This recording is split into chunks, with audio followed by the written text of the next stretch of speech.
Haryana headline देखने वाले सभी प्यारे दर्शकों को राहुल सैनी की तरफ से प्यार भरी नमस्कार। जैसा कि दोस्तों आप सभी को पता है, किसान आंदोलन चलाओ टिकरी बॉर्डर पर हमारी जो ग्राउंड लेवल की रिपोर्टिंग है वो हम आपको दिखा रहे हैं। और किसानों का अंदाज जो यहाँ पे कबड्डी भी चल रही है हमने वो भी दिखाया। और जो किसान यहाँ पे रह रहे कड़ाके की ठंड में खुले आसमान के नीचे बैठे हुए, और कुछ लोग इस तरह की बातें करेंगे किसान नहीं आए हुए खालिस्तानी समर्थक हैं या कांग्रेसी समर्थक होने तक का दावा करते हैं। लेकिन यहाँ पे जो किसान आए इनसे हम जरूर जानेंगे ये कहाँ से आए और ये इस आंदोलन में कब से आए हुए। नमस्कार अंकल जी। नमस्कार जी। आप इस आंदोलन में कब से आए हुए हैं? पहले तो मैं आप मीडिया वालों का बहुत धन्यवाद करता हूं, नमस्कार करता हूं, जिन्होंने हमारे आंदोलन में सहायता की है, हमारे आंदोलन को उठाया है। तो आप मैं यहाँ लगभग 45-40 दिन से बैठा हूँ और हमारे साथी बैठे, मैं अकेला नहीं हूँ बल्कि लाखों करोड़ों की तादाद में बैठे हैं। और ये इनका पक्का इरादा है सबका, जब तक ये 3 कानून काले कानून वापस नहीं होंगे तब तक हम नहीं जाएंगे। और इसके अलावा अगर 15 तारीख दे रखी है, इसके अलावा कोई फैसला नहीं होता है 15 तारीख को भी, तो हम दिल्ली के अंदर जाएंगे और राष्ट्रीय झंडा हम लहराएंगे, प्रधानमंत्री को नहीं लहराने देंगे। और इसके साथ साथ ये बहुत झूठा आदमी है, झूठ बोल बोल के इसने बहुत से काले कानून भी बनाए हैं, इसने बैंक भी लूटे हैं, इसने जनता को भी लूटा है। दिल्ली के अंदर ही इसकी जहां राजधानी है वहां पर 2-2 हज़ार की पर्ची मास्क लगा लगा के, कहाँ कोरोना है, इसने कोरोना के बहाने लोगों को डंडा है, लोगों को डंडाई करी है। कोरोना कहाँ है? अब ये लाखों करोड़ों आदमी बैठे यहाँ, कहाँ किसको कोरोना हुआ है? ये सब झूठ है। और इसके साथ साथ एक और देखना आप, एक और स्कीम इसने चला रखी है, मुहिम चलाएगा टीकाकरण की, वो भी नपुंसक का टीका है, न कि किसी कोरोना का टीका है। ये सारी इनकी झूठ है, झूठ बोल बोल के इन्होंने जनता को गुमराह किया है। और ये चाहते हैं कि जनता भोली भाली है, इनको बका बका करके और इनको बेच दिया। सारी हमारी जो रेलवे है वो बेच दी, किसान को बेच दिया। अब ये बताओ, किसान के साथ मजदूर भी पड़ते हैं, मजदूर किसानों के खेतों में जा कर के अपने पशु पालते हैं और दूसरे अपना रोजगार चलाते हैं। अगर किसान की ज़मीन ही चली गई, कुड़क होगी या अमानी अडानी को बेच दी, तो उसके जब ज़मीन बिक जाएगी, छोटे जो मजदूर हैं उनको कौन वहाँ पाँव रखने देगा, कौन उनको घास लाने देगा, कौन रोटी लाने देगा? अब वो भी साथ में पिसेंगे। और उसके साथ साथ ये भी है कि किसान एक पशु 2 पशु रख सकता है, इन कानून के अंदर लिखा हुआ है। अगर वो 2 पशु के फालतू रखता है उसको कमर्शियल मीटर लगेगा। अब ये बताओ इतना खर्चा कहाँ से वहन करेगा जब इस तरह का खर्चा पड़ेगा? दूसरी बात, अनाज भी वो लिमिट में देगा उसको। अब हम क्या है, मौसम का भी हमारे ऊपर पड़ता है असर, ओलावृष्टि हो जाती है, प्राकृतिक आपदा यानी कि आ जाती है, तो अपना साल का 1.5 साल का 2 साल का अनाज कोटा रखता है। लेकिन वो उसके लिए तो उससे कितना फ़ायदा हुआ आपको? कहाँ बीमा योजना है? अब पीछे जो फसलें हमारी ख़राब हुई है, अब मेरे पास 9.5 किले नरमा के थे, 9.5 किले मेरे 75 मन कपास है।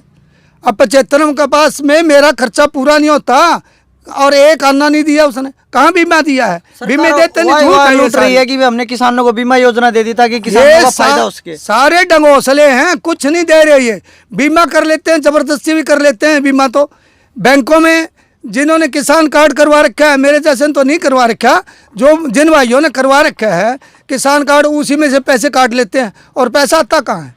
1-2-4 आदमियों को डाल करके कह देते हैं हमने पैसा डाल दिया। ये सारी झूठ है, ये तो झूठ के गोले हैं, सब झूठे आदमी हैं। जितने भी आरएसएस के आदमी हैं सब झूठे हैं, इनसे हमने विश्वास उठ गया। इनका लोगों ने बका बका करके सारी बातें इन्होंने झूठे ये बना रखे हैं। अब कोरोना का बहाना लेकर के इसने कितनी बड़ी बात करी है, ये किसानों के खिलाफ काले कानून बनाए है। कोरोना में हम लोकसभा का अधिवेशन नहीं बुला सकते, लोगों को इकट्ठा होने का चांस नहीं देते, भाई विद्रोह ना हो। इन्होंने तो चाइना से हमारे जवान भी मरवा दिए।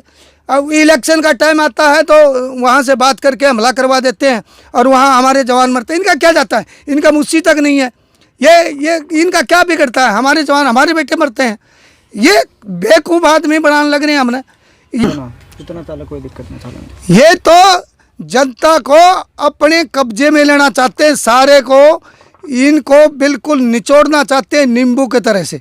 और ये जनता अब जागृत हो चुकी है, इनमें जागृति आ गई है, इतनी अनपढ़ता नहीं रही है।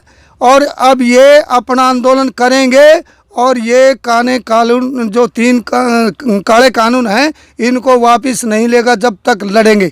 और इसने दूसरा और कर दिया, लॉकडाउन का नाम लेकर के कितने स्कूल कॉलेज यूनिवर्सिटी बंद कर रखे हैं, हमारे बच्चों का भविष्य खराब कर दिया।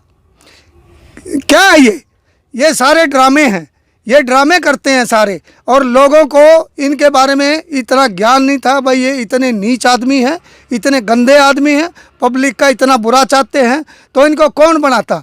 और इसके अलावा ये इतना गंदा काम करते हैं। अब ये देखो कितने क्रिमिनल केस होते थे, अब ये कितनी जनता बैठी है यहाँ, आज तक एक भी खबर नहीं है क्रिमिनल की। और इनके 87% आदमी क्रिमिनल हैं, केस इनके हैं, इनके मंत्रियों के हैं।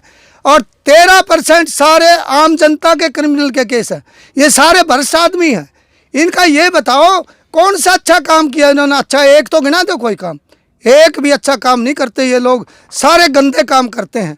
और जनता को ये गुमराह करके, जनता को भगा करके, झूठ बोल करके, जनता को अंधेरे में रख करके ये जनता को खरीदना चाहते हैं। और ये अकेले किसान को नहीं, सारे जितने भी किसान में 36 बरादरी को इसमें नुकसान है। ये जो 3 कानून हैं ये सबको ही नुकसान है, एक अकेले किसान को नहीं, सबका नुकसान है। मैं थोड़ा पीछे जाता हूँ, जो हाँ सरकार ने एक ऑनलाइन मंडियाँ करी थी, मेरी फसल मेरा ब्यौरा, हाँ जी। तो उससे आपको कोई फायदा हुआ? सरकार कह रही है इसमें भ्रष्टाचार खत्म हो जाए, किसान अपनी फसल आराम से बेच। कहाँ हो जाएगा, किसानों की फसल जो नहीं घर पड़ी है, उसमें क्या कहते हैं, इसमें इतनी नमी है, इसमें ये वैरायटी नहीं है, इसमें गुणवत्ता नहीं है। और जो रेट सरकार ने निर्धारित करे थे उस रेट से कई सौ रुपए नीचे खरीदने लग रहे हैं। और किसी की खरीद ली, किसी की नहीं खरीद ली। किसान को कहते हैं फर्द ले आके दो, फिर वहाँ अधिकारी आ जाते हैं, इसमें ये कागज़ पूरा नहीं, ये कागज़ पूरा नहीं। लोगों को इतना अंधेरे में रख रखा है, उनको पागल बना रखा है। कागज़ कार्रवाई ही पूरी नहीं होती जमींदारों से, किसानों से। और दूसरे जो मजदूर भाई हैं उनके भी खाते खुलवाते हैं या और कोई काम करते हैं, तहसील में जाते हैं या कहीं कोर्ट में जाते हैं। इतने कागज़ कार्रवाई इन्होंने छेड़ दी जिससे कि वो पूरी ही नहीं कर सकते। और हार करके वो हाथ बांध के बैठ जाते हैं कि ये हम कहाँ से लाएं, कहाँ से लाएं। ना कौन को अधिकारी कोई रसीद देता है, अधिकारी भी अपने पेट भरते हैं। इन्होंने नोटबंदी चलाई, नोटबंदी के अंदर भी बैंक के अधिकारियों ने करोड़ों रुपए कमाए हैं। और इनके इशारे थे। आप मेरे को ये बताओ, नोटबंदी के अंदर कोई भी MLA MP यहाँ कोई लाइन में लगा हो, इसने ड्रामा रच के अपनी माँ को खड़ा करा मोदी ने? क्या इसके पास पैसे नहीं थे? क्या ये खुद नहीं जा सकता था? या इसका और कोई भाईबंद नहीं था? उस बुढ़िया को क्यों खड़ा करा इसने? और ये कहता है बेटी पढ़ाओ बेटी बचाओ। अरे इसने अपनी लुगाई छोड़ रखी है, वह भी तो किसी की बेटी होगी। क्यों उसका कोई दिल नहीं है क्या? वो अपना जीवन भी व्यतीत कर सकती क्या अपने घरवाले के साथ? वो अपना जीवन ख़त्म करे बैठी है और नारे ऐसे लगाते हैं ये कि बेटी पढ़ाओ बेटी बचाओ। क्या है ये तो सारे ड्रामे कर रहा है। ये जब से बना है, जब से ड्रामे चल रहे हैं इसके। लोगों ने इतनी समझ नहीं थी, इतना ज्ञान नहीं था। गांव के अंदर भोले भाले लोग हैं, उनको जो है नहीं इतनी समझ नहीं थी। अब हमारे पंजाब के जो किसान भाई हैं वो सारे वर्ल्ड में फैले हुए हैं, उनको सारे वर्ल्ड का ज्ञान है। वो भी कहते हैं ये जो कानून बनाया है अमेरिका इंग्लैंड में भी इनका कोई फ़ायदा नहीं है। और हमारा देश अमेरिका इंग्लैंड चाइना के बराबर नहीं है। और ये चाइना के साथ भी मिल करके ये वैक्सीन का भी टीका उन्हीं के साथ मिल के कराया इन्होंने चलाई है। आपने एक बात कही कि भोले भाले किसान है, सरकार भी यही कह रही है, भोले भाले किसानों को बरगलाया गया, बहकाया गया, विपक्ष इनके कंधे पे रख के बंदूक चला है। ये वो ठीक कर रहे हैं, क्यों उनका वो खुद चला रहे हैं ना, इसीलिए वो कह रहे हैं जो जैसा आदमी होगा वो दूसरे का भी ऐसा समझेगा। तो मैंने बड़े भाई इसके पंजाब की बात की, वो लोग समझदार हैं और उनका जो है नी सारी चीज़ का ज्ञान है। हम तो उनके पीछे हैं और सारी चीज़ का उन्होंने हमें ज्ञान दिया है, इन कानूनों के बारे में उन्होंने बताया है, तभी हम उनके पीछे लगे। हमने इतना ज्ञान ही नहीं था। अब हमारे जो गांव में बैठे हैं लोग भाई, उनको भी अब तक इतना ज्ञान नहीं है। जो आप लोग ये खबर दे रहे हैं मीडिया वाले भाई, उनसे थोड़ा बहुत उनको समझ में आएगा। और वो अब 26 तारीख को सारे के सारे यानी कि छोटे से लेके बड़े तक सब 26 जनवरी को यहाँ दिल्ली के अंदर प्रवेश होंगे, आप देख लेना। कुछ युवा साथी भी हैं हमारे साथ हैं, इनसे भी हम जरूर बात करेंगे। जो कैमला गांव में जो इसकी क्या खट्टर की जो रैली थी, उसमें चडूणी सिंह ने, जो हमारे नेता हैं किसानों के प्रदेश अध्यक्ष हैं हरियाणा के किसान यूनियन के, उन्होंने आह्वान भी किया था। और ये जो रैली भंग की गई उसके बाद भी उन्होंने कहा था मैं नौजवानों का आभार व्यक्त करता हूं जो उन्होंने रैली को नहीं होने दिया। उसके बारे में क्या कहना चाहोगे? पहली बात तो जी ये किसानों का आंदोलन खराब करने के लिए रैली की गई थी।